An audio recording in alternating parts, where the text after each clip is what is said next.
morning, everyone, and welcome back to Grindhouse, where we drink coffee and we talk about movies. My name is Leah Diana, and with my boyfriend and co-host, Shawn, we will be winding back the reels to 1969 with a comic caper about a plan to steal a gold shipment from the streets of Turin, Italy by creating a traffic jam in The Italian Job. Let's get into it. Go!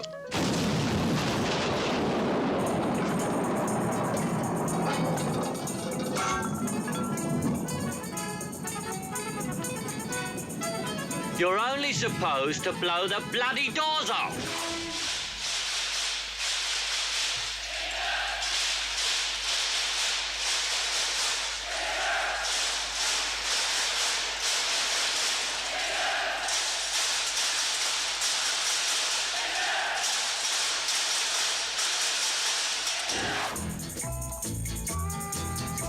This is the Self-Preservation Society.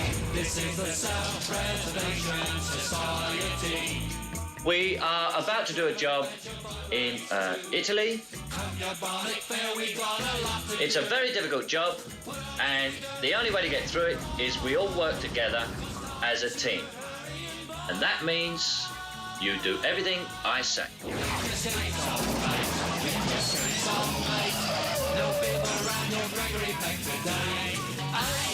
From your place of meat, right upon the seat. This is the Self-Preservation Society. This is the Self-Preservation Society. Gotta get it moving, move on.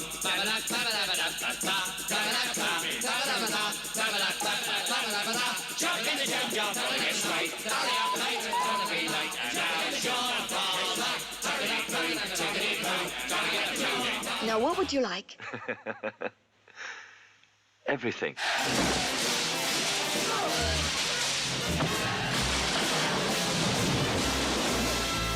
Self-Preservation Society. This is the Self-Preservation Society. Jump in the jam job, gotta get straight. Hurry up, mate, it's gonna be late. And your father. Tickety-boo, tickety-boo, gotta get moving. Oh, Miss, come and get a move on then!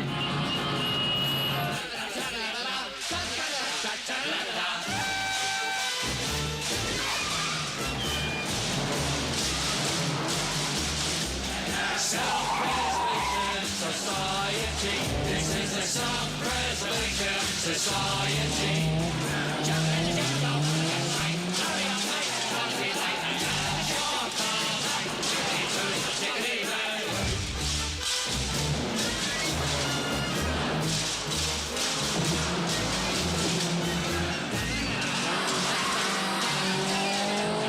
Try putting your foot down, Tony. They're really getting rather close.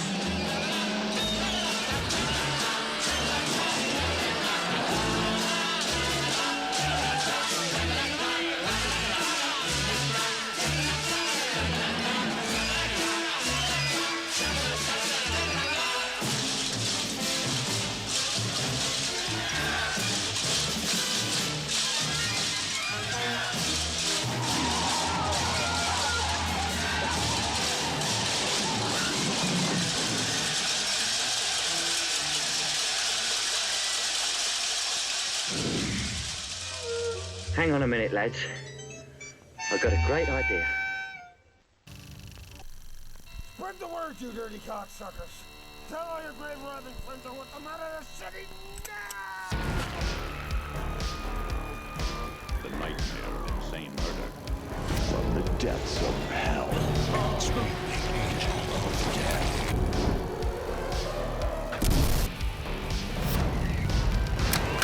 Only at the Grindhouse.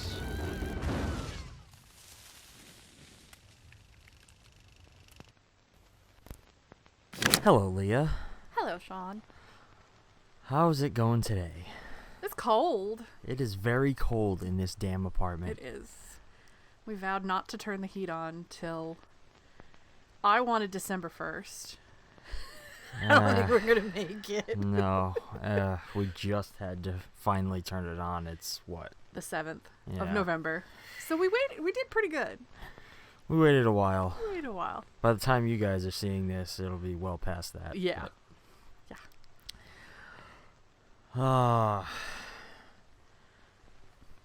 today's venture into the grindhouse era of cinema is going to be not brought to you by New England Coffee's medium roast French vanilla. Better than the churro thing last time. Way better than the churro thing. This one actually isn't too bad. No. I did cheat and put a little bit of the English toffee stuff, but it's very vanilla-y. I can taste it. It's kind of nice. You What? rebel. I didn't put pumpkin spice in. Thank God. I have to buy more pumpkin spice. I'm down to my last bottle. So nice and hot. Oh, I know. Oh, and we like to brew our coffee in a less traditional method.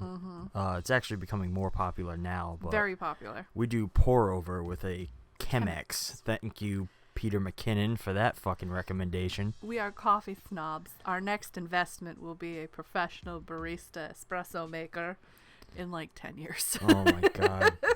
I have to say though, since switching over to to pour over, I can't drink coffee from a normal pot anymore. Like, we're from New England, and all you have is Dunkin' or Starbucks.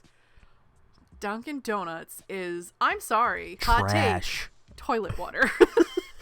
Fucking trash. Toilet water. I cannot deal with how, like, I have to get the cold brew, no water black at either Starbucks or Dunkin' Donuts for it to even taste like it, and then it still tastes like burnt coffee beans to me. Oh my God.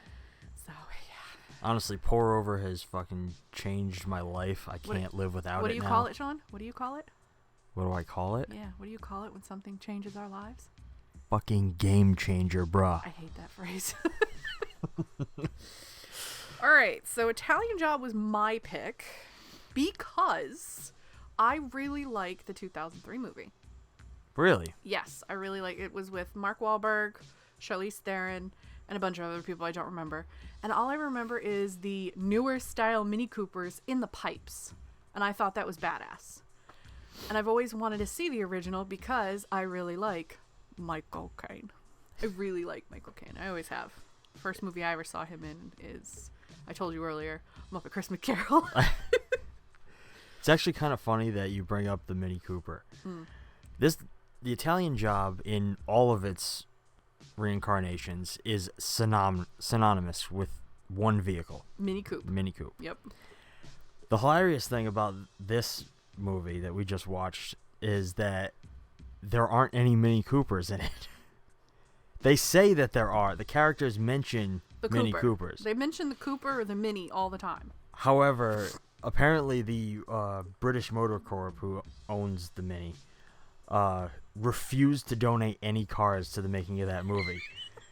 So, but they were in contact with the chief of Fiat Motors, who was willing to give them anything they wanted. That's why the sides of the truck said Fiat. The whole movie is populated with Fiats. Even the Mini Coopers are Fiat 500s.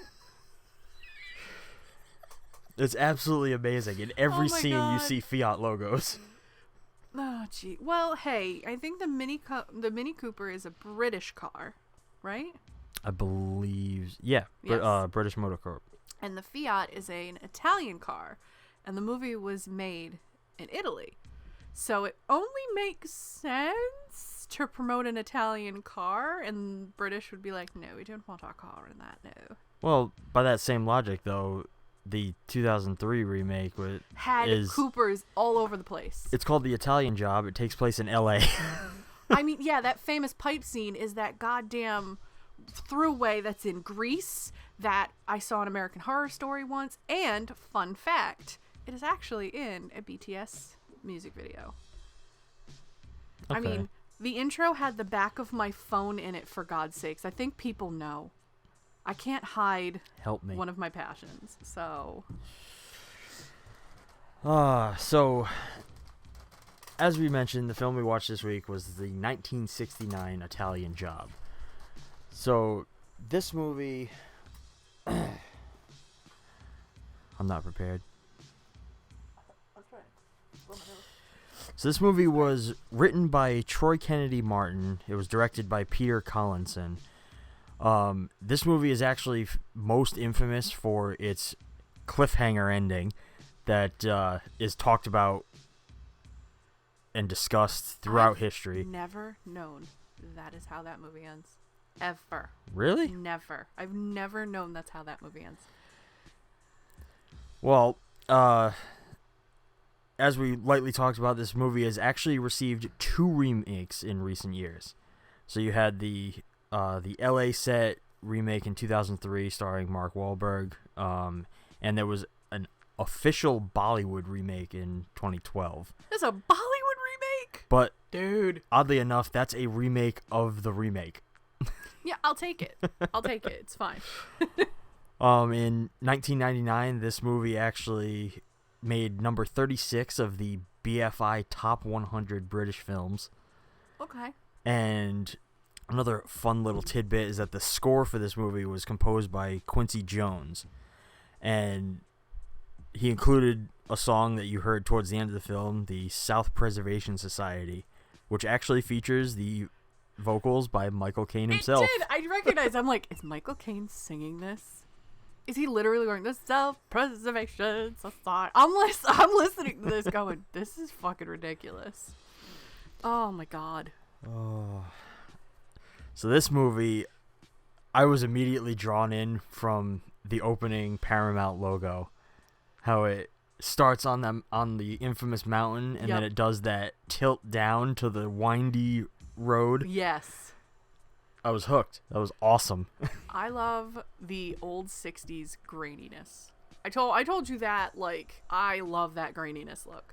That old, like, you know that film strip is on its last legs now, and it's really restored pretty well. It wasn't that bad. This is a beautiful restoration. It is. Like, they brought this movie to HD in one of the cleanest scans I've ever seen. Yeah, like, there are times where I'm like, this is definitely a movie from the 60s, and then I'm like, okay, no, this isn't too bad.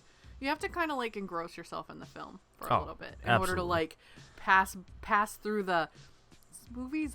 This movie is, like, is it 50? Almost 60 years old? No, 50 years old. It's almost 50. Yeah. Wow. 50 years old. The opening credit sequence of this movie was like super 70s.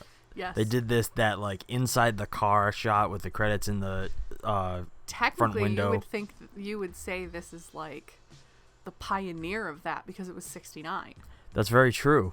And this was the credits for this movie were actually replicated very closely in Tarantino's Death Proof, which he did in his own very Tarantino way. Yes, but which I have not seen, so I don't know what you're talking about. Oh, we will get to that eventually. Yep. Shall we go down the 5-page list I have of notes? Oh boy, here we go. So I do my best to kind of play-by-play the movie, but my play-by-play is not, she looked at him from down the hall. He looked at her. No, mine is my snarky-ass comments. First comment, I love how this movie looked in the 60s. Second one, that's a nice car. That opening car was a nice car. I don't know what kind, but it was like a red, low kind of like a sporty car. Yeah, it was beautiful. Also, did they do their own driving or were there stuntmen with this? Because some of the scenes that I saw when they were driving, all of them, it looked like the same. I know they had gloves on and everything, but the body features looked the same. And I know it was the 60s where stuntmen were there, but like some people wanted to do their own stunts. I don't know, but like that driving, he was driving in the Alps. That looked fucking dangerous. Some of those turns, like you turn, there's no road. You're just like, fuck. I mean, it's very likely that they actually had stunt drivers, but yeah. You never know. Some actors prefer to do their own. I mean, yeah. Look at your most hated actor in the entire world, Tom Cruise. Don't say his name. Oh, I cannot explain why I hate this man, but I hate this man. And a couple of my favorite movies in the world have him in it. Interview with the Vampire. Love it. Hate Tom Cruise. We're not gonna go into No, we're Tom not. Cruise right now. We'll get there when we get to one of his movies. I noticed that one of the guy's last names was Coward. I was like, that's a sucky last name to get in a movie. Also, Benny Hill is in this movie. The minute I saw his name, I just went in my head. I was like, oh my god, Benny Hill! I watched that show when I was a kid because my parents are the children from the 60s. So that, all old British TVs I've watched. I loved Are You Being Served? The Benny Hill Show, Monty Python. My dad loved those shows. Absolutely fabulous. That's like one you probably really haven't heard of. No. Oh my god, but you'd know two of the ladies that are in, I don't remember their names right now. I'll have to look it up. I'll show you later. But oh my god, that show is stupid. It's like the Seinfeld of England. Only it's two ladies in fashion. Oh boy. Oh my god, it's great. The opening song, which I know I saved. I had to save to my YouTube because I thought it was cool. On Days Like These. I thought that was a really cool kind of like 60s, like kind of like almost getting out of the big band era, like Dean Martin and like Sammy Davis Jr. It felt like that, but it was still very like, hey, it's the 60s, it's swinger, it's happening kind of thing. I was like, all right, I'm saving this song. I really kind of like this. That for those who don't know, The Italian Job is a comedy, which I'd never really thought I thought it was of an it action. as a comedy. Yeah. I have to say, the opening of this movie, that one hell of a way to open a comedy with a fucking mob hit. With the mafia standing over the cliffs and the dude just like slamming into, what did he slam like a into? tractor. Into the tractor. Good lord, why is the Italian mafia portrayed in this movie as using tractors to hit as like their hit things? They use that tractor twice, and I'm like, I think it was a pretty cool method. it is, but I'm just kind of like, why do you have a tractor in the mountains of Italy? Like, are you crazy? Why not? Oh my god. Yeah, I was like, oh boy, is he gonna die? Jesus. Just that boom, the fireball. I was like, holy hell.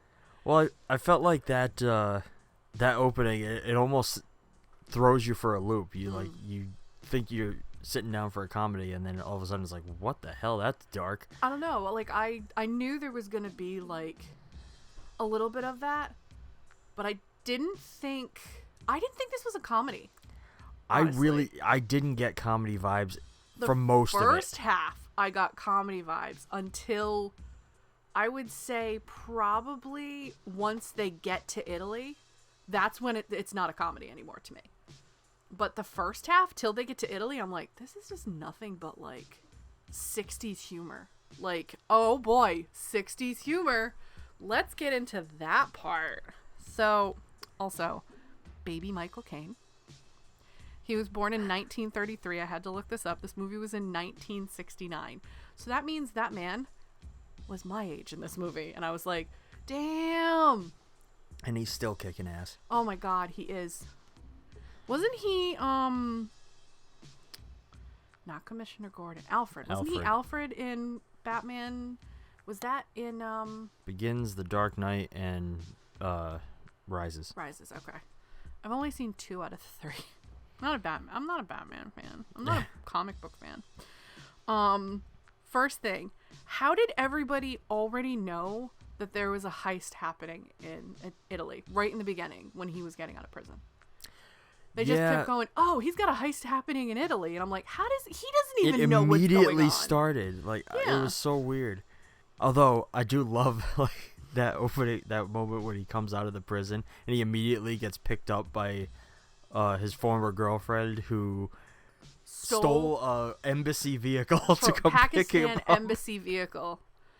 Green screen driving. You could tell automatically she was driving in front of a green screen. I actually, before we jump past it, I thought that that pickup scene was perfect because it immediately cements that this character is a guy he's a criminal. He's only friends of criminals. That he's never gonna get out of this life, even if he wants to, and like it just immediately places you into that mentality that like there's no escaping a life of crime. Like, prison's just a vacation in between jobs for him. Like, oh, I got a nice 3 hots and a cot. Cool, I'll be here for a little bit. You know, like... They even kind of hint towards that a little with the idea of, like, people say to him, like, oh, where you been? And he says, like... Oh, I've been in India shooting tigers.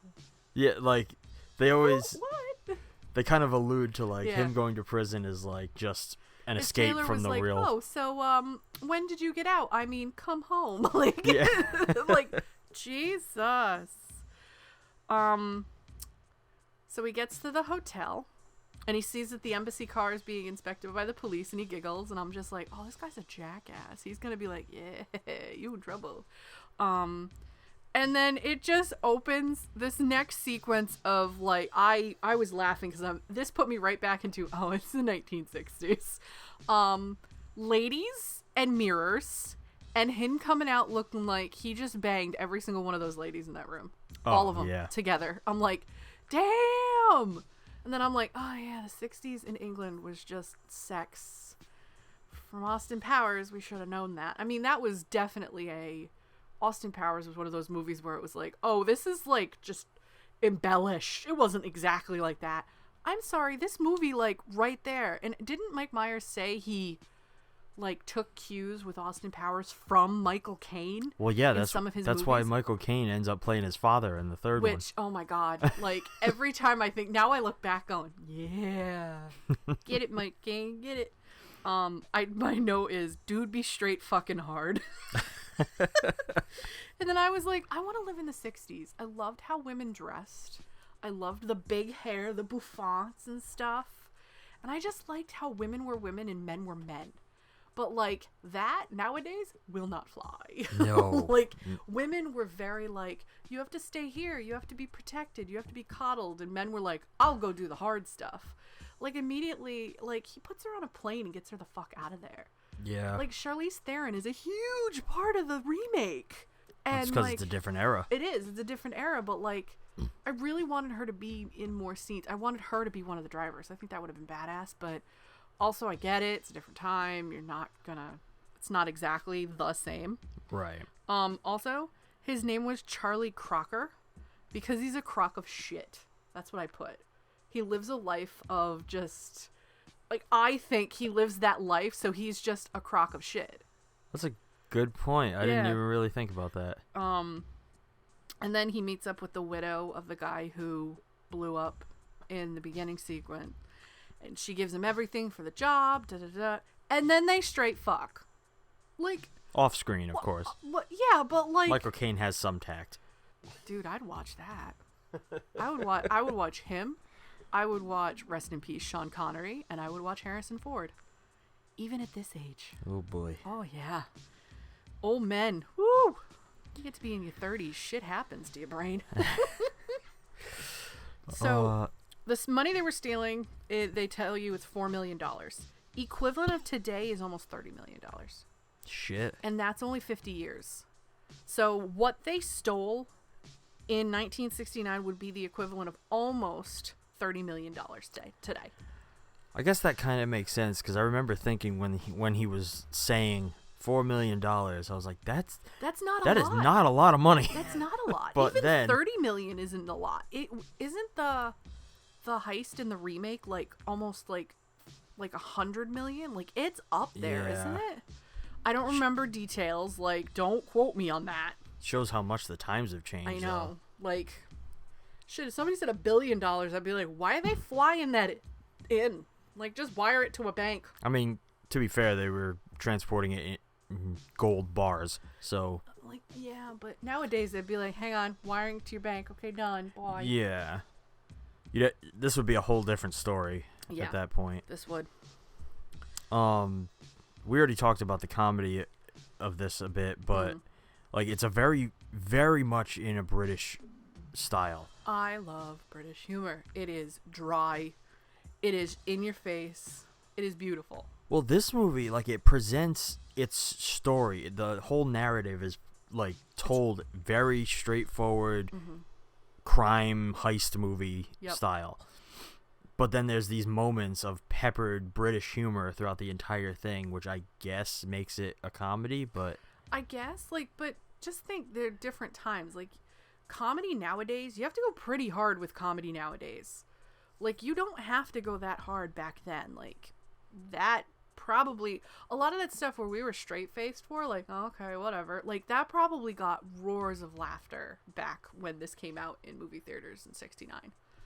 Like, I would love to ask my grandfather, he probably saw this in theaters, ask him, like, hey, dude, what did you think of this movie? I'm not gonna lie, a lot of the comedy didn't land. It Not didn't? for me. No. I get why it was supposed to be funny, but it was just, to me, it didn't do anything. This movie was for a specific type of people. For British kind of humor, for car people, for people that enjoy that heist action movie. Like, you're someone who enjoys, like, thriller, horror kind of movies. I enjoy kind of, like, stranger movies. Like, I enjoy, like, weirder comedies, I guess. Like, so this I was like, okay, I've always wanted to see it, but after I've watched it, I'm like, all right, well, some of it just didn't, but I'm also not of that era, so some of these jokes were like, whew, they just went right over my head. Well, like I said, this is a very, very much your standard heist movie. Yes. And honestly, I think a lot of the heist movies we see now take their basis off of this film. One in particular that stands out to me is actually Fast 5. So I know you don't like the Fast and Furious series. I have no but reason to hate the Fast and you also Furious series. have never seen any of them. I've never seen it. I've But- seen Tokyo Drift like for 20 minutes. I hated it. But Fast 5 is that's where the series kind of like shifted and things became Because it's a different. car movie, shifted, get it. Puns. But the format of that movie, like getting the group together, them practicing what they were gonna do to like get every beat of the heist right, all comes from Italian Job, and it's so prevalent, it's ridiculous. You can see where a lot of action and a lot of like those kind of movies that have like all of these elements, the little bit of humor, the little bit of like the badass main character, you can see where a lot of modern movies pull from old movies like this. And you can also see where like they pull from other ones like all the old James Bond with Sean Connery and who was the other dude? Roger Moore. Those two, you can see a lot of those kind of action, kind of a little bit of like humor mixed into them, get their influence from these movies. And this one, I saw a lot of influence for a lot of action. Like even the Expendables, like that whole scene where they're preparing in that first movie, I'm like, this is kind of beat for beat the same thing. And it's kind of cool. And I don't know if this is the original that started all that, but it would be really cool to be like, hey, this little, British kind of comedy action thing, movie took, little cues and like movies just went with it for years and decades now. We're still using elements of this, which is pretty cool. I like that. Yeah. I just wish the humor landed more. Like my favorite line that was, I know it was supposed to be funny, was give him a good going over. I'm like, what does that mean? Until like it clicked a couple minutes later, I was like, oh, they're gonna beat the shit out of him. I was like, is that British humor or is it just me being ignorant? I think some of the comedy moments that worked best for me were the little things that they didn't really draw attention to. So like the one that stands out the most was the during that kind of meeting scene where they get the whole crew together and they're introducing each one of them. It's right after he introduces the professor. There's this little moment where he's like moving on to introduce the next guy, and you watch the professor like put I think it was a cigarette or a cigar in his mouth, and the other guy goes to light it for him, but then he's like eating it. He just starts biting pieces off Benny of it. Hill is fucking It was weird. so funny. Oh my god. I didn't catch that. The one thing that I caught was Mr. Bridger. The guy's like, oh, I brought you this, and I brought you this, and also I brought you this magazine. There's a picture of the Queen in it. Like, British people are obsessed with the Queen. They really were. And I pulled up an old picture of what Queen Elizabeth looked like in 1969. She's a very, very pretty woman. Very pretty woman for, like, to me, she looks very British. Because, like, I believe British people have, or anybody English or Scottish or Irish, they have a very, very sophisticated, proper look to me. And I was like, oh, yes, the queen looks beautiful, but she looks like the queen. She looks proper. She looks gorgeous. And then cut to, he goes into his room and he just has fucking cutouts of the queen all over his walls. And I'm like, this is supposed to be funny because I'm American. I'm just like, okay, he straight up is obsessed with the queen. All right, that's funny. Speaking of Mr. Bridger. Oh, God. That man. For the entire movie, up until, like, right before the heist, I felt like I kept asking myself, what the fuck is this guy's deal? Yeah, exactly. Like, I kept wondering, like, I couldn't place whether he was operating from prison or not. Yeah. And then finally somebody said, oh, what does he think? He's gonna control the world from a prison cell? From a prison cell, I was like, oh, all right, he's in prison.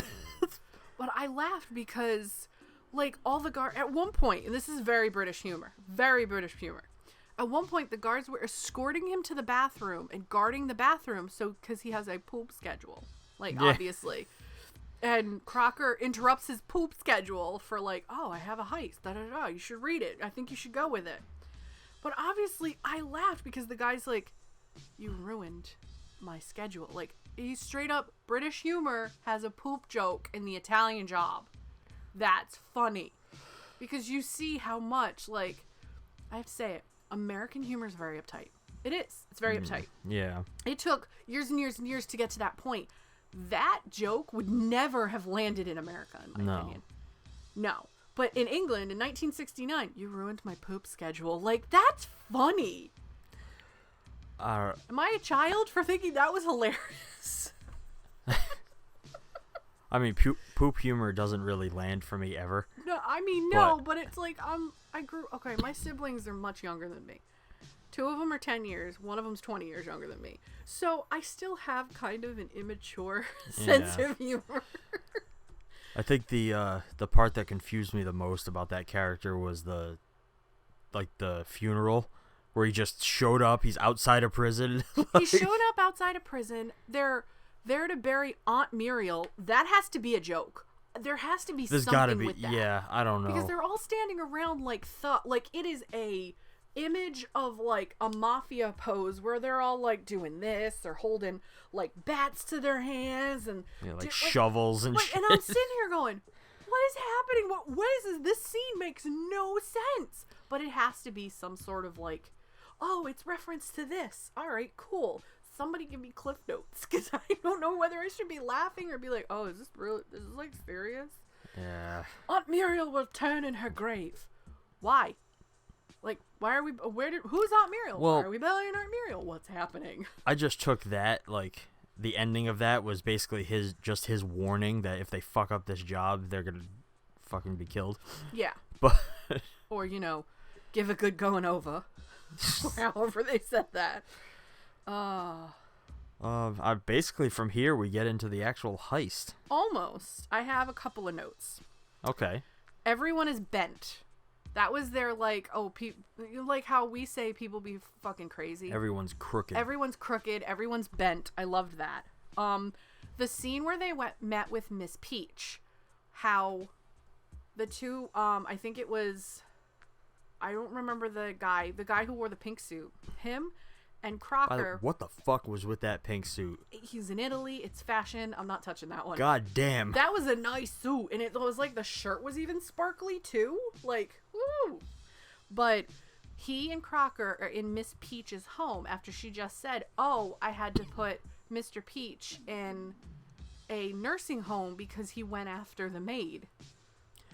That humor was great. But did you notice they were stroking pussies? They were petting the cats the whole time. Yes. I was like, that's funny. That's hilarious. That scene was so weird and awkward, especially since it then cuts right to him and he's not, like, he's in just another room. Yeah, he's just in another room. But, like, they put such an emphasis on this guy being, like, a chubby chaser. Yeah. Like, I only like big ladies. And it was for literally 20 minutes. Like, it was the maid, and then when Crocker goes to be like, oh, would you like to be part of this heist? Yes, I would love to. And then he has the two big ladies on the back of the car going, yoo-hoo! And then when they're in Italy, he grabs the lady's butt on the bus. And there's no, like, to me, they were like, oh, we need somebody who has computer skills. Okay. Where did that man fit in?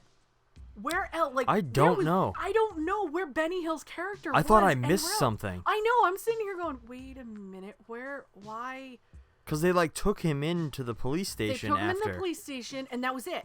Like, we didn't see him. Was he with them in the car? No, he wasn't with them in the bus when they got away. So I don't, maybe they just kind of skipped over, or maybe it was a deleted scene. I'm hoping, because I'm like, what happened to Benny? Like, Benny was just straight, well, we're done with you. Have fun in Italian jail with the fat lady?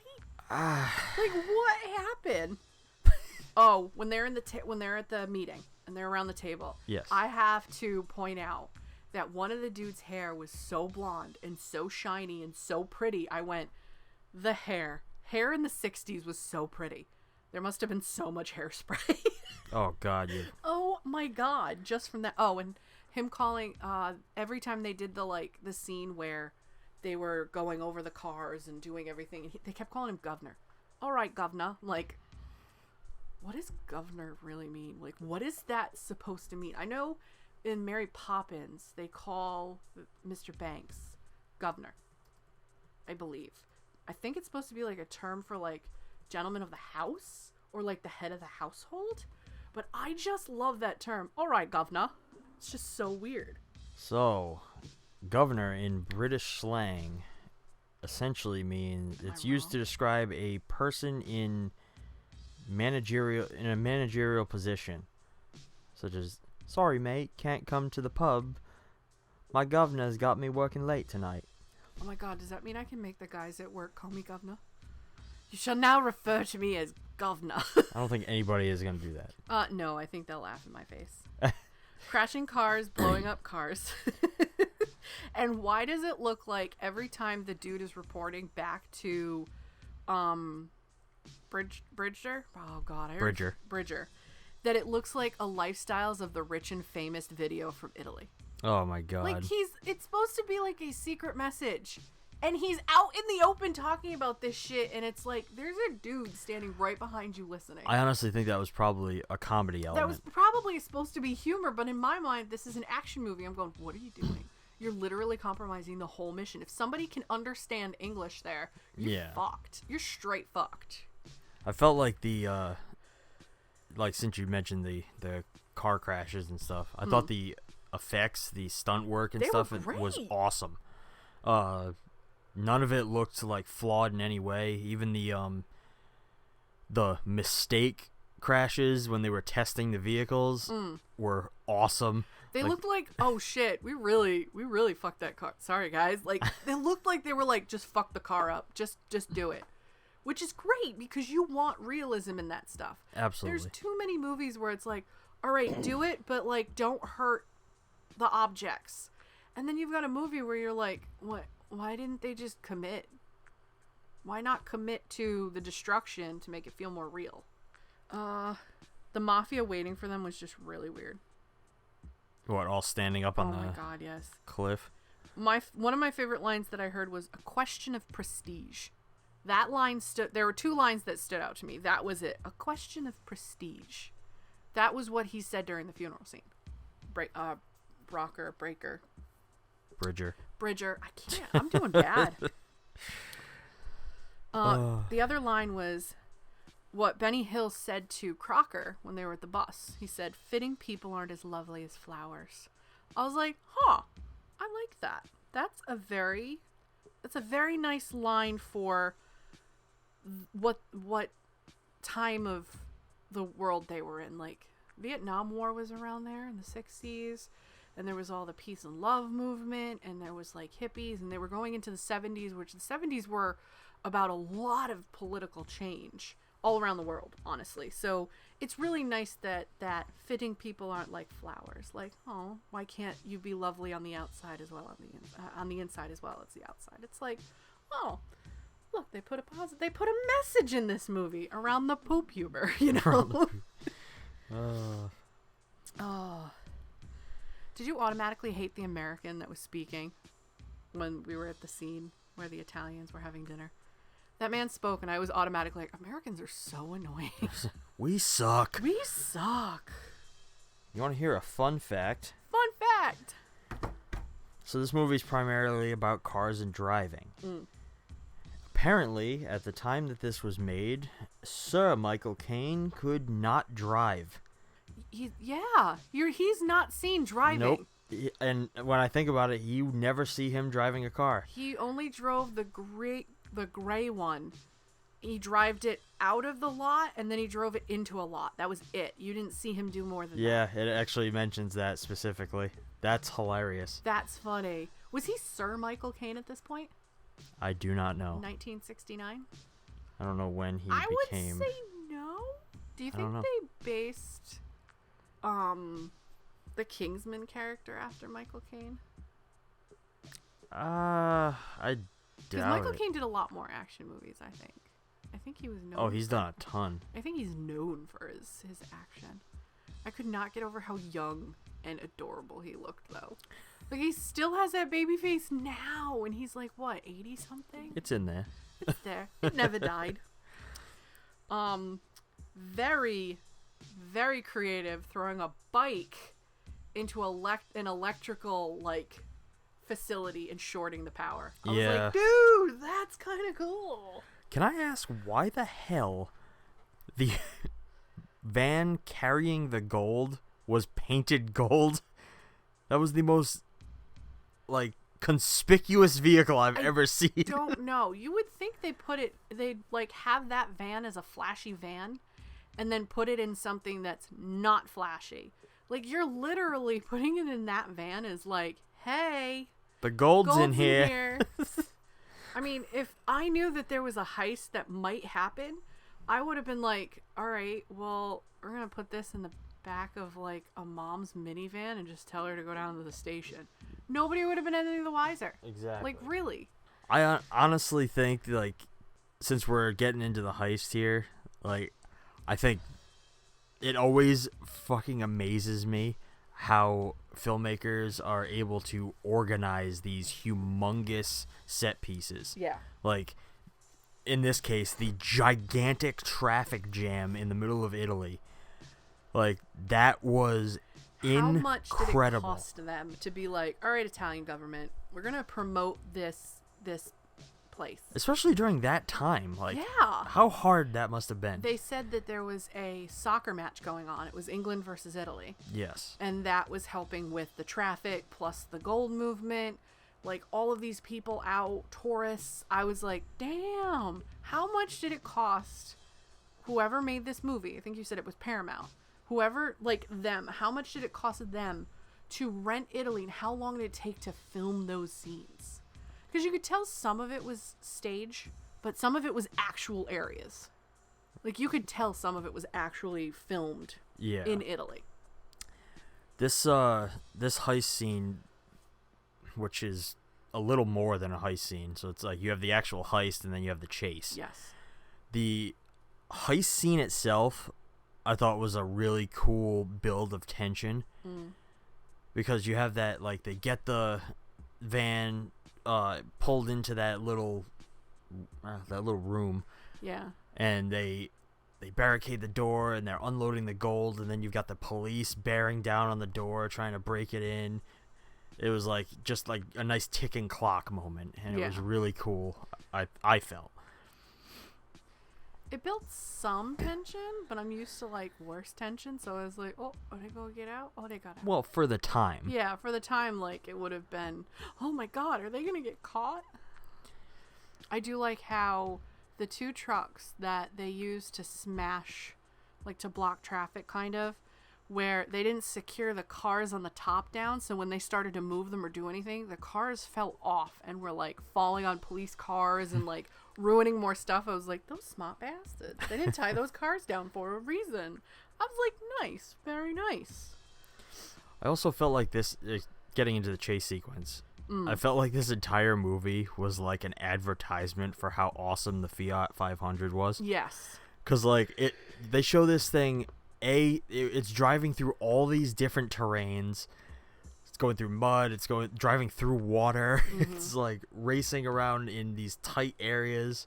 It also seemed like the filmmakers were just having fun shooting in areas that they would not normally be able to. Like on the steps of that church where there was a wedding coming down and they were just crisscrossing in front of it. Like that was, you kind of want to sit there and be like, did they actually do that at an old church? Oh, dude, kudos to the stunt drivers of this movie. Damn. The one that stood out to me was the cop that stopped just short of falling off the building. Oh God. Holy shit, the timing. Very, like, you're thinking, like, that guy's like, you got one shot, you got one chance.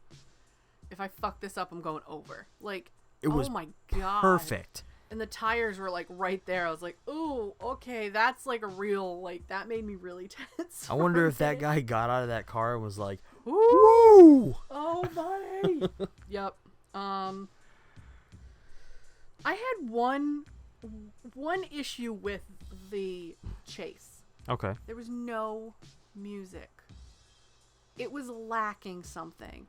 So, like, there's so much going on. Like, they're driving, you can hear the engines, you can hear people talking. There was no real background music until they actually got out. We're clear out of the city and, like, getting onto the bus. Yeah, I think the music kicked in right around when they're going through the water. Yeah.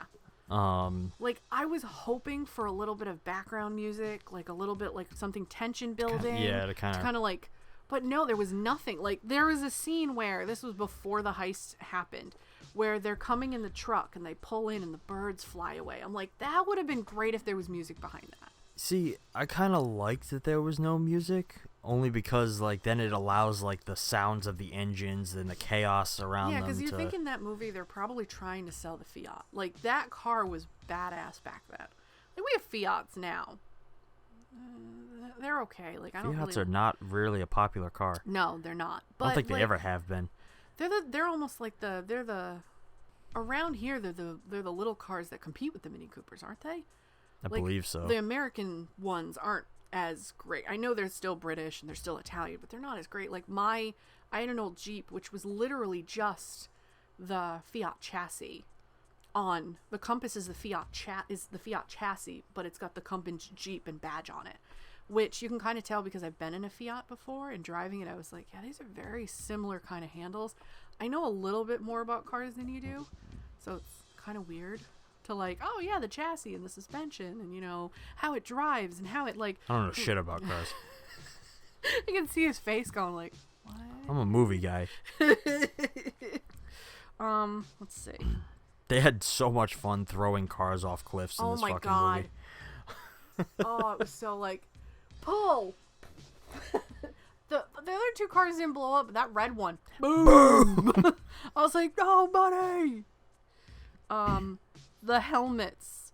I hated the fucking helmets. Oh, the helmets looked like they pulled them out of a fucking Mad Max movie. Yeah, I was like, where did these fucking helmets come from, guys? These are stupid. Like, they don't really conceal your identity at all. Nope. I guess it's protective, but... My favorite part of the chase was when they went up the building, like the Sydney Opera House looking building, literally turned around because the police car, like, struggled to get up and died, and they were like, oh, bye. I was like, what was the point of that scene? But it's still cool at the same time. Again, I think it was just them. They got permission to do it, so they were like, yeah, let's just drive them where we can. Drive on this building? Sure, why not? The dude, like, flirting with the lady when they're stuck with the car, and she just hauls off and slaps him. I was like, yeah. Where'd you go?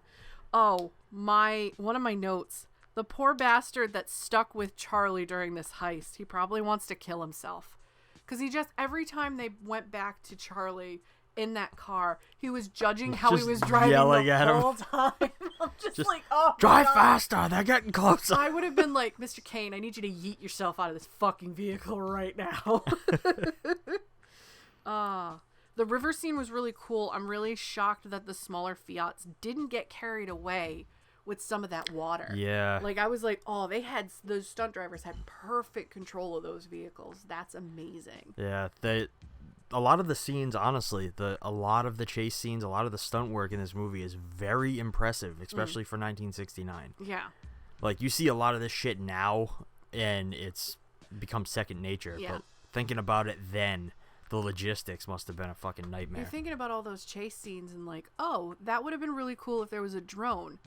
There were no drones in the 60s. No. You had those fucking metal-ass crane arms that you had to set up every time that you wanted to do one of those and pull it back. You did, like, oh my God. But even still, you had those, like, really cool dynamic shots where it was, like, all the cars racing at the camera and the camera's, like, keeping pace. It was incredible. Like, yeah, the ones were on the side, and you can just imagine this camera operator, like, this out the side going, just don't smash me into a rock, please. Well, I guarantee they at least had the cameras rigged to another car. No, but you're thinking, like, in a action thing like this, like, no, I think I can get the camera lower. Like, you can totally see a dude, like, oh, yeah. All right, go. Like, people do that now. Oh, yeah. You movie people are fucking crazy. That's all I have to say. You know it. Oh. Anything for the shot, Leah. So I have a couple of weird questions about the chase scene. Okay. How many cars do you think they went through in this movie? Because you watch them smash 3 to 4 cars just in the training thing alone. Yeah. And then they smash the 3 really nice, the Aston and the 2 Fieros right there. Yeah. And then you watch them smash the 3 Mini Coopers. You got to think they probably had a lot of accidents, a lot of problems. They had all of the Italian police cars that all of them got trashed. Like, how many vehicles did they go through in this film? I don't know. I mean, everything was donated by Fiat itself. I think Fiat honestly probably approached this movie as a giant ad. Yes. So I guarantee that if this was like a huge ad for them, they essentially just donated as much as needed. Like, oh, we have these cars that, you know, would be really good, but they're not the best. All right. They're going to be in a movie where they're getting smashed and totaled. I think that's perfect. Also, do you think the cars that they smashed and threw over the edge in the Alps, because I believe that is actually the Alps, do you think they had to go and clean those up afterwards? Probably. That, especially the one that fucking blew up, man. Can you imagine being like, oh, gotta find all the pieces Yeah. so we don't litter? Like, what? Oh, God. The pipe scene, honestly, the recreation in 2003's. That one's cool. I love that scene because at one point, the Mini Coopers do this. Yeah. And I'm watching them in this movie. You can see where the inspiration came, like, oh, they're doing this, but what if we go, woo? I don't think those cars could have done that. I think Probably it would be like, not. boom. And how did they do that? Did they actually scope out real pipes like that and go through it, or did they build those? That's a good question. Like, if those were built, ooh, good. But if those were real, man, that's gotta be fucking unnerving. Being like, all right, we're gonna go through this mile of real tunnel pipes that go to a city. I mean, this is what stunt drivers do, though. Oh my God. And back in, like, I would say now, they take a lot of safety precautions. In the 60s, I don't think they took that many safety precautions. I mean, there were probably more safety precautions than there were in the 50s or 40s, but, you know, Mr. Breaker did nothing. Why were they chanting for him in the prison? They were all like, Mr. Breaker. Why? I don't know. That was literally 5 minutes of that scene, and I'm like, this is so stupid. It was ridiculous. But it built up the tension for the ending. It did. Because it's like, oh, I win, I'm the greatest. God. And it's like, the ending. This is the pinnacle definition of the cliffhanger. Let me tell you. It's literally, you're leaving on Michael Caine crawling going, keep backing up. I'll get the gold myself. And the gold's just getting closer to that door that you know is going to go, whoop. Well, I'm just sitting here going, I hate movies that end like this, but this is the ultimate cliffhanger. Well, that's kind of the whole idea here is like you have it ends on this notion of like everything they worked so hard for throughout this movie is like if they hold on to it, they're going to lose their lives. Yeah. But it's also coupled with the idea that they're pursuing this hope of getting away scot-free and like this lavish future where they've made all this money on this heist, but it's just slowly slipping away. And it's perfect. It's this beautiful ending to a fun little heist film. And it's a nice, like, it's a nice way to end a movie where these are all career criminals. Like, this is their life. Like, yes, you can have that one moment of happiness, but one person, like the driver of the bus, screws up, goes around the corner too fast, and now they're teetering on the edge. Literally, if they just get out of the bus and save themselves, they'll be fine. But the fact that their greed is getting to them and they're like, no, we can save it. Like, there is no way y'all are getting away with this unless you get help, basically. It's kind of funny when you say that. Literally, if you look at that ending scene, you can kind of see that as a metaphor for the life of a criminal. Yes. You're forever teetering on the edge. Yep. And yeah, you could do good one day, but next day, man, you could be back behind bars if you are a career criminal. Like, it's beautiful. Like, I think it's the perfect ending. it is. I wouldn't have wanted it any other way. I hate when movies end like that, but it was perfect because I was like, I want to be like, is there a bus in the Alps still? Like, are all those men like 90 years old going, hang on, we can get it? Like, and I personally can't remember the ending specifically of the remake. I can't either. But I don't think it ends that same way. No. I think that cliffhanger is perfect for that movie, but I don't think that that the Italian Job with Mark Wahlberg and everybody, I don't think it ends the same, but all I remember is the only scene that's in my head is him going through the pipe spinning and then Charlize Theron like holding the wheel and going, woohoo! That's the only scene that sticks in my head. Yeah. But I just remember watching it in theaters, enjoying that movie. And my dad going, oh, Italian Job's a remake from the 60s. And I'm like, what? Because my dad was like, oh, I want to see this movie and your mom won't go with me. I'm like, all right, I'll go. And I was just like blown away at how cool it was. And I was like, oh, I didn't think action movies could be like this. But yet, like, I'm a snotty 17-year-old kid at that point. And I'm like, I just want to watch Harry Potter. Like, I don't want to watch something stupid like this. This kind of like, that movie got me into, all right, maybe action movies are a little okay. Makes me a little sad that we can't cover the Italian Job? The 2003 version. We can still talk about it. I mean, but we'd have to rewatch it. Like, I don't remember it enough. It's been 84 years since I've seen it. That's 2003, so that's like what, 18 years almost? How'd you feel about the score for this movie? What score? It was literally, to me, it was a lot of like that 60s, like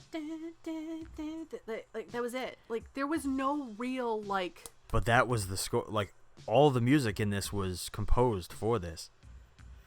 I wish there was more. Like, I'm not saying I wanted like top hits of the 60s and 70s in this movie, but I really wish there was more. Like, it flowed with it. Like, I mean, you've got John Carpenter's Halloween, which was made maybe like what, 4 or 5 years after this movie was. Yeah.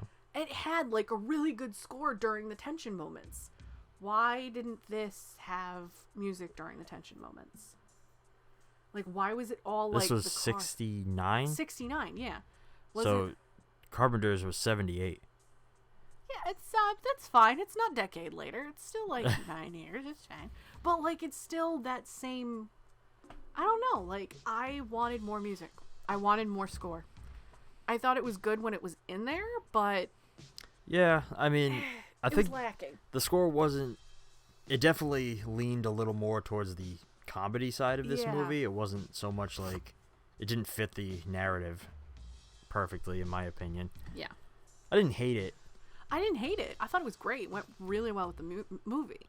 I just wish during the heist and the chase, there was more music geared towards that type of scene, those scenes that we were watching. Agreed. Thought the editing was a little abrupt at times too. Yeah, it was very quick. Very quick. I think that's a British thing, or at least at that time. That time era. Like, now, there would have been a lot more, like... I think there would have been more cuts to the inside of the car nowadays. Yeah. Inside to what they were thinking, what they were saying, what they were feeling. There were only 2 cuts. There was 2 cuts in each car, like, oh, you should get really closer to them. Or, oh, we're doing really good. Or, drive better. Like that was it. Yeah. You had no tension in the cars. It was all about the physical chase. Nothing about the characters were... The characters themselves were secondary characters to the actual heist in Cars. Yeah, that... Other than Crocker, you really didn't have... And Bridger. Yeah. There wasn't much of a character build throughout this movie at all. Like, all the characters were pretty much replaceable. Yeah. Like, they put Benny Hill in there because he's a big comedian back then. Yeah. Michael Caine, big star, big name. That's great. I don't recognize... think he was a big name at this point, was he? I mean, I think he may have. I know he started his career very early, so I'm not positive. I mean, he was in his mid-30s at this point, so there might be other movies. I mean, this is a podcast. Let's be honest. This is a podcast where we don't fact-check a lot of this stuff right away. So if we're wrong, tell us. Like, Feel free to let us know in the comments. Let us know if we're wrong. Like, I'm not researching any of this stuff. I'm just feeling... But to me, Michael Caine is a big name. He's a huge name. Was he huge back in 1969? I don't know, but he was billed first on this, so I'm thinking he was. I know a lot about movies, but I don't know... British movies. I don't know a ton about, like, actors' histories. So, like, I know a good amount, but... I know a disgusting amount of 80s and 90s British actors because, you know, I was obsessed with British stuff. So...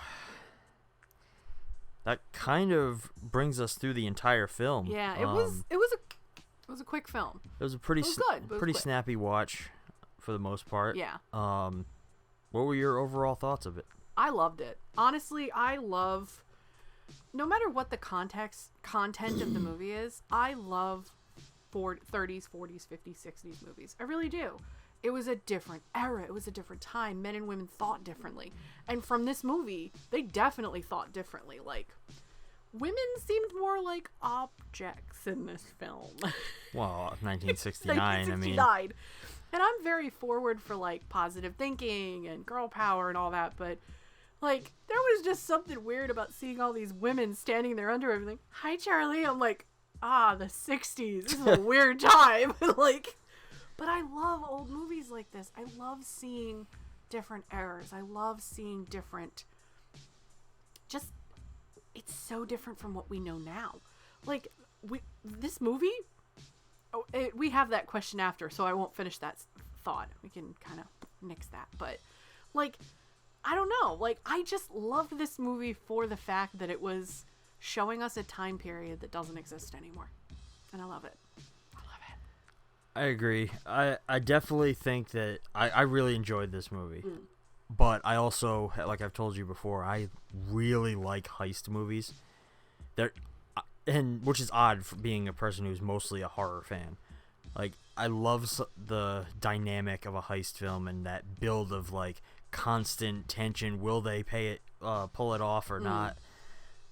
Always have. Like, fuck's sake, I'm probably one of the only people who went and saw the Hurricane heist in theaters.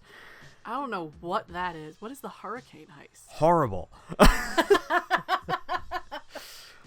But I digress. This movie is, like, the prime example of a heist film. It's, like I said, it's the heist film that I'm pretty sure most heist films base themselves off of. And while the comedy didn't land for me, I thought everybody did a great job in the movie. Michael Caine kicked ass as always. Yeah, I definitely think it was a fun film, and if you haven't seen it, you should. Oh yeah, you definitely should. Any favorites? Characters, lines, moments? Oh my god, I love Michael Caine. Oh, he was so cute back then. Oh, I love British men. No offense, sweetheart. Michael Caine, she's coming for you. But I liked Michael's character because he kind of seemed like a no bullshit kind of dude. I loved the girlfriend or the ex-girlfriend or whatever she was hopping out of the fucking car in a skirt, jumping over and then going in and beating the snot out of him with a teddy bear because he caught her in bed.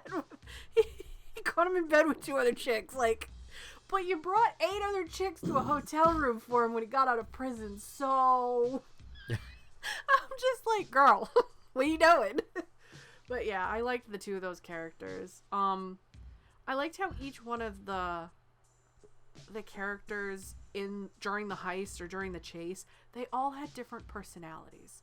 Like, you don't see them very long. You don't get to know them very much, but each one of them had a different personality, had a different way of talking. It was kind of nice. It was a little refreshing. My favorite line was the pity people aren't more like flowers. I do really like that line. I thought it was very fitting for that movie at the time. Like, now people would be like, wait, not saying I'm cool, like I'm not pretty enough, like you don't think I'm a flower, you know? But back then it had more of an impact with the time that everybody was going through. I mean, maybe America more back then than England, but I know England had pretty much the same problems that America did back then, so. What about you? Characters, lines? I mean, like I said, most of the characters felt like so empty. Like, I feel like the only answer is Michael Caine. For favorite character. Yeah. He was awesome in this movie. He played that character so well. My favorite line, I think, like, there are so many good lines in this movie, but I think my favorite, just because it was so stupid, was when he's on the phone with, I think it's the guy in pink, Crocker's assistant. Yeah. Or not Crocker's assistant. Bridger's assistant. And the guy says to him, I bet you can't even spell big. And then he hangs up and he's like, B-I-G, big. Like, it's so stupid. But like, I felt like that wasn't the character going, that was stupid. That was Michael Caine going, this line is like, ridiculous. Who wrote this? What do you think, I'm dumb? In terms of favorite moments, I think it would probably be where they're loading in the gold. Yeah. Like that. No. The cliffhanger. That was the best moment in the movie. That was perfect. Just because it was so meaningful. Yeah. Like, that moment was perfect. There's so much meaning behind that one moment. Yeah. Second would be the loading in the gold, and that tension build was nice. Come on, lads, come on. Yeah. Does it work? Okay, so they remade this movie twice. One in American, one in Bollywood, Indian. If they remade this exact movie today, not at all. Not at all. All of the stuff with the ladies has to be cut out. Like, nobody wants to see that.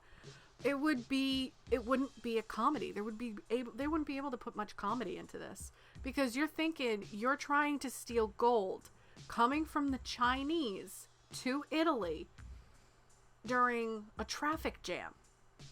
There is so much technology now.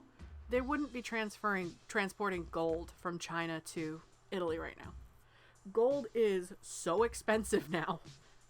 They wouldn't dare do that. They'd wire the money to a bank. Then it would turn into a Tom Cruise Mission Impossible bullshit movie at that point. Cars, I don't know if some of the cars can do what those cars did.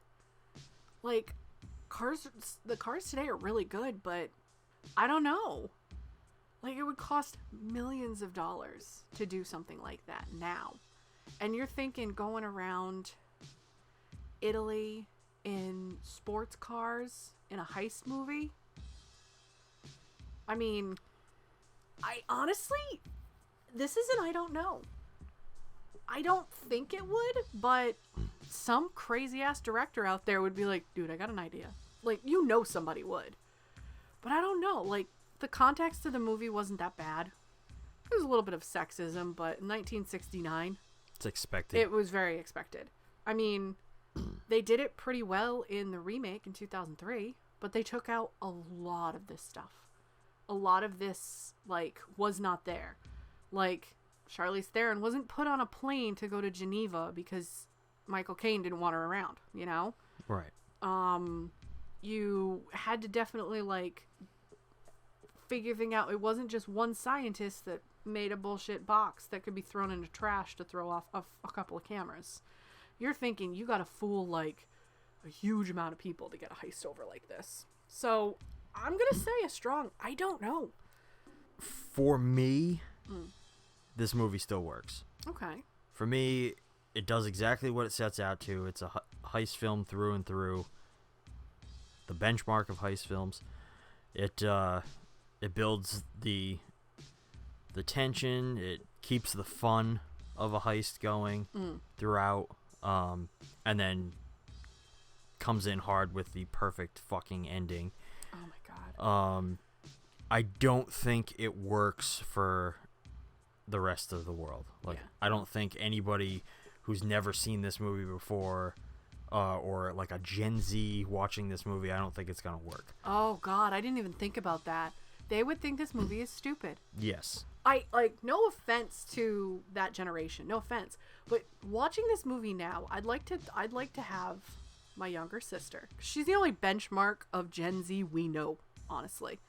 The other Gen Zs or anybody younger we know is one of your nieces, and she's like, what, 7, 8 years old? Like, well, next time she comes to town, we'll have to get her in on a couple episodes here. We'll have my sister watch some old movies, but I honestly think she'd be like, this movie's stupid. There's nothing to it. And you know what? Sadly, there isn't. I slid too far. Sadly, there isn't much to this. There's not a lot of meat. No. It's, quirky and funny and got action that time would have enjoyed. Now, honestly, watching this from the eyes of somebody who appreciates older films, I loved it. Somebody like my 16-year-old sister would be like, this is boring. There's nothing to this. I mean, I could be wrong. She could have seen this. She could love it. Or she might be like, why would I watch this when there's a remake, when there's a newer one with people I know? And that's kind of the sad thing when you have these remakes, which falls into the category of when we watched Texas Chainsaw Massacre, when I watched it the first time. My benchmark is the remake from the early 2000s. So when I watch the old one, I'm like, this isn't scary. This isn't much.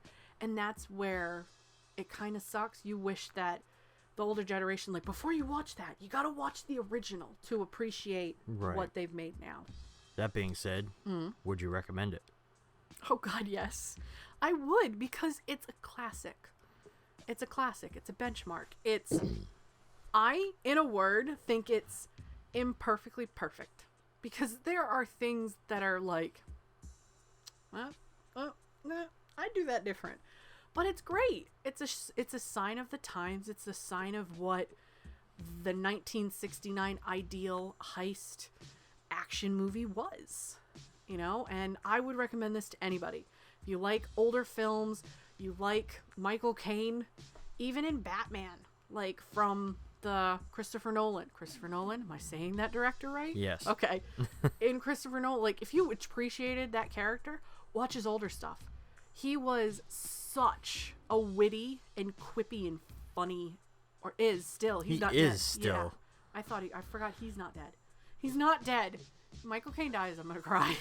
He's like one of those. I actually cried when Sean Connery died. I shed a tear. I was so sad.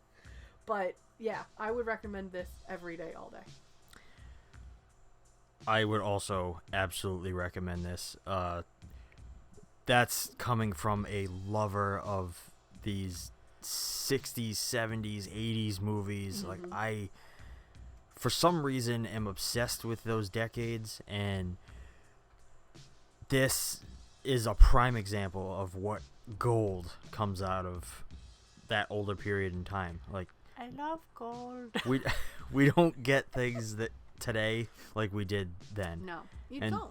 This is a beautiful fucking example of a entire subgenre. Yeah. I can't recommend it enough, personally. Yep. How do you think you would make this today? I think it's already been made. The Ocean's 11 movie with all the ladies. I would make this a ladies heist. I think it would be nice to see an all-female cast do this. Get like, who are big? Well, Charlize would be one today. Oh, I was thinking back then in the 60s. Oh, like I see. Actresses from the 60s, and be like, okay, we want to make a women-only heist movie. I would love to see that with the ladies of film. I think that would have been great. Oh my god. That would have been pretty interesting, actually. Yeah. I mean, Charlie's Angels, that was around back then, right? Yeah, but Charlie's Angels was... Well, I'm thinking of like the a ladies spy that were. show. I'm thinking of the ladies that were in Charlie's Angels, that Oh, series. okay. Like, take those ladies and put them into a scenario like this: heist, driving cars. Do you know how many people would be tricked by beautiful blonde, brunette, redheaded women back in the '60s? Oh, God. Oh my God, they would be like, "Oh, we never suspect these women." Meanwhile, they're like shoving your wallet, your keys, your everything in their purses, and being like, "Bye." Like, womanly charms in the '60s. Oh, it would have been beautiful. So, I can kind of agree. I think I'm going to approach this from, like, if I was making this movie today. Oh, okay. So, my thought would be, yeah, I think you could... I think the approach would be lose the comedy. It didn't work really then, or maybe it did. It doesn't work But for us. doesn't work for our us. American humor, yeah. So I would lose the comedy. I'd probably go more the route that the 2003 remake did, and try to make it more serious. It would essentially be the way Fast Five did, where it's about the heist. It's like about the characters. I would definitely make it more about the characters. Yeah. I would flesh out every single member of that crew so that you knew and loved each of them. I'd put a little bit of death in it too. Oh, yeah. I think I would that have some of the solidifies characters it, yeah. die. I would try to maintain that ending Yes. because that was the best part, in my opinion. Try to leave on a literal cliffhanger. Maybe not a literal cliffhanger, because nobody can do that. No, then. but I it's- don't know if you can do that again. In some degree, I would try to maintain that aspect of the thing you want most slipping away and like that whole element. Like, I loved that. Yeah. So that would be my approach. I would obviously try to make it an all-star cast, like bunch of heavy hitters together. Have Michael Caine come back just for like one scene and have Dude, him like, I'd make Michael Caine play Bridger. oh God, I'd do a role reversal. beautiful, and be like, this seems familiar. That would be awesome. Oh God, I am very for if you remake a film, having old cast members in the new film be like different characters. Oh, I am for that. Well, so this last question is something I'm actually gonna be more excited to ask you the deeper we get into this podcast. Ooh. But now, Okay. because you're still very new to this era of film for the I'm most a part. wee baby. So, is this exploitation or other? No, this is not. This is cut and dry an action movie that was made for the populace. This was to cater to people that liked hot women, fast cars, and British humor. This was a very mainstream film. I do not believe this was exploitation. I am going to wholeheartedly disagree. Ah, shit! No way! In the terms of what exploitation stands for, and you actually even just said it yourself, Yeah? this movie was made for people who love beautiful women, fast cars, and action. Exploitation is all about playing to what people want. It's all about shoving as much things that people like into your movie as humanly possible. I would call this probably car-sploitation. I don't... Okay, alright, okay. We gonna fight. I thought Grindhouse and exploitation was not of the norm. Like, oh, okay, here's a Disney movie that everybody's been asking for this. Back in, like, 1992. You're telling me that could be an exploitation film because people want that? People are asking for that? It's... Alright. Disney really wouldn't... Anything Really doesn't Disney count really in wouldn't this, but fall. that's the only thing I could think of. But exploitation was all about, like, Roger Corman was infamous for this. Any movie that he produced, he would make the filmmakers shove as much bullshit in there as possible so that it would build the widest audience, so that, like, most people would go to see it and they'd get something they liked out of it. So you'd have as many tits as possible, as much violence as they could put in there. Like, it was all about feeding that need that people had for those like things that they couldn't get at home. Okay. So essentially, exploitation. That's why there's these weird subgenres in exploitation, like nunsploitation, car exploitation, black exploitation. That's why that's a thing. Like Canuck exploitation, like Canadian. Canadian, yeah. It's all about that overabundance of shit, and this movie focuses mostly on cars. It's about the cars and the heist element. So like I would call this it definitely leans into the car exploitation subgenre. All right, okay. So that's why asking me this now, and then once we advance more into the genre, because I'm still learning about this. Once we get deep into this, I expect that you'll be able to be like, categorize blah, blah, this blah, stuff. Yeah. Most people, I guarantee you, would not say that this is an exploitation No, film. I don't think so. I think exploitation is like weird. Because it's technically not. I think, for me, based on the period it was made and The facts what I saw, yeah. I feel like it does lean into car exploitation. Okay. So, fight me, commenters, but I think that's where I'm going to categorize it. Totally got your hand in my shot, by the way. There's like a hand right in my shot. That's okay. So mad. We'll go fight for the second time in this episode. Do you have anything else that you would like to say about The Italian Job? No, I liked it. Good film. It's nice to not watch a horror movie. Yes, we are trying to mix it up here on Grindhouse. Yes. All right, but I guess that about brings this discussion to an end. But don't go anywhere just yet. Before we wrap up this episode, stay tuned for the coming attractions.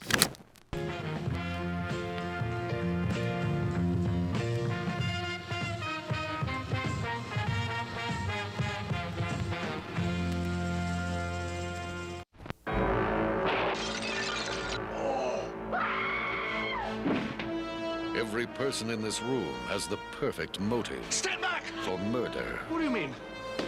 Murder. But only one of these suspects is the murderer. Is it the timid Mr. Green? Why are you screaming? Because I'm frightened of what? Screaming! Or the militant Colonel Mustard? If I was the killer, I would kill you next. Huh? Said if. Mrs. White, who helped her husband on his way? Well, it's a matter of life after death. Now that he's dead, I have a life. Miss Scarlet, who's helped many men along the way? Practice makes perfect. Huh. Professor Plum, who's looking for a way? I'm looking. Mrs. Peacock? I have absolutely no idea what we're doing here, but I am determined to enjoy myself. Or did the butler do it? No. Paramount Pictures invites you to an evening of mystery, Let us in! Let us in! Let us out! Let us out! murder, This is getting quite serious. and madness. In the movie that makes a scene of the crime, So who did it? Clue. It's not just a game anymore. Are you excited to watch Clue? You have no fucking idea. I have already watched it twice last month. Just because I could. For no reason. I love this movie so much. You're not going to get me to shut up next week. Not going to get me to shut up. I think I'm a little bit excited because I think we talked about it already. I haven't really gotten a chance to see this entire movie in a very long time. Yeah. This has at least 5 or 6 people that I adore. Madeline Kahn. I love that woman so much. I forget who Miss Scarlet. I forget her actress, but she did Rodgers and Hammerstein Cinderella. Loved that as a kid. Had to buy that tape, which I put away. We have that tape, which we get to watch on this podcast. I'm so excited. Tim motherfucking Tim Curry. motherfucking Curry. That man has had a stroke. He's in a wheelchair, and that man still has a sense of humor.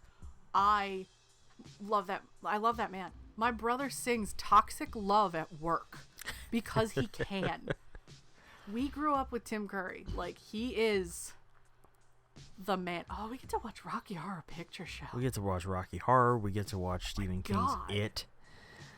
I mean, I've already seen It, and I pretty much laughed. During both parts. We get to basically cover his entire gauntlet catalog. of Tim Curry's career. Entire catalog. Fern Gully, for God's Legend. sakes. I just recently, we just recently watched Legend. Like, maybe within the last 2 years. Because I'd never seen Legend when I was younger. That was a movie, because it has Tom Cruise, I vowed never to see it. But then I watched it, and I have to say, worth it. I fucking love that movie. But we're getting off topic. Tune in next week for Clue. And its gauntlet of endings. Oh, God. For more recommendations on films or coffees that you should check out, if you want to check out our movie collection or just see some fun behind the scenes, or if you want to chat with us about some movies, check us out and follow us on Facebook and Instagram at Grindhouse Podcast. Find us on Twitter at GrindhouseCast. Check out our Discord, where you can mostly chat with Leah. Yeah. And all the links for that are down in the show notes. Listen to us and give us 5 stars on Spotify, iTunes, Google Podcasts, Stitcher, or wherever you get your morning fix. New episodes come out first thing every Monday morning. If you're listening to the podcast and want a more visual experience, subscribe to us on YouTube, where you can enjoy every episode in its entirety with video. And see our beautiful faces. If you like what we're doing and you want to show us some support, you can find all that information down in the notes as well. Until next week, I'm Shawn. I'm Leah. Thanks for listening, and keep watching. Woo! Pew, pew, pew, pew.